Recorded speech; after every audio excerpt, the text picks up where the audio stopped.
नवरात्रच्या निमित्ताने सायना यांची शिवसेनाच्या प्रवक्ता यांनी दिव्यांग मुलांसाठी एक आगळा वेगळा कार्यक्रम आयोजित केलेला आहे, ज्यामध्ये मोठ्या संख्येने सेलिब्रिटीज आले, दिव्यांग मुलं होते, त्यांना पुरस्कार देण्यात आला, त्यांचा सन्मान करण्यात आलेला, ते आनंदित झाले। मात्र ह्या कार्यक्रमाचा मागे त्यांचा उद्देश काय ते विचारूया। सायना मॅडम, आपण काय म्हणाल, कारण मुलांसाठी हा एक वेगळा कार्यक्रम आपण आयोजित केला आहे। एकच लक्ष होते की इन्क्लुझिव्ह नवरात्री, म्हणजे जितकी दिव्यांग आहेत त्यांना त्यांचे फॅमिलीजला घेऊन आपण एकत्र दांड्या करू।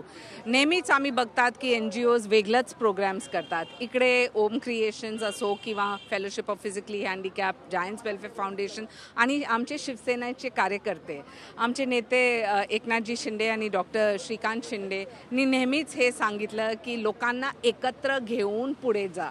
तर हे एक इन्क्लुझिव्ह नवरात्री आहे आणि मला विश्वास आहे की मा अंबे सगळ्यांना नक्कीच आशीर्वाद देणार। मोठ्या संख्येत NGO म्हणजे जे सामाजिक क्षेत्रात काम करतात त्यांची हजेरी इथं झालेली, त्याचबरोबर मोठे सेलिब्रिटीज आलेले होते। हो, मला वाटते सेलिब्रिटीज असो किंवा मुंबईकर्स किंवा कार्यकर्ता सगळ्यांना एकत्र घेऊन हे एक भव्य नवरात्री होते आणि इतकी NGOजच्या सपोर्ट होते, तर मला वाटते की शिवसेनाने हे पहिल्यांदा केलं आणि नक्कीच आम्ही दरवर्षी करू। असे कार्यक्रम दरवर्षी आपण करणार, पुढच्या वर्षीसाठी काही विशेष योजना? आणखीन संख्या 18 NGOज होते आणि हेच लक्ष आहे की त्याच्यापेक्षा जास्त लोकांना एकत्र करू। आणि मी धन्यवाद देणार डॉक्टर राधिका खन्नाला, ओम क्रिएशन्सच्या कर्जतच्या जे युनिट आहे त्यांनी हे कल्पनामध्ये खूप सहयोगी आम्हाला दिलं।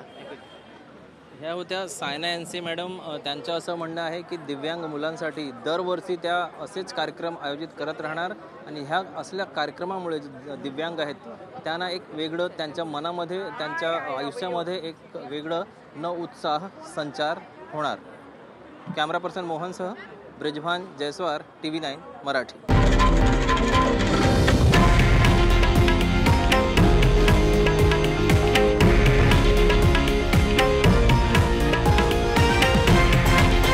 हे आहे देशातील नंबर 1 न्यूज नेटवर्क आणि आपण पाहत आहात TV9 मराठी, एकमेव।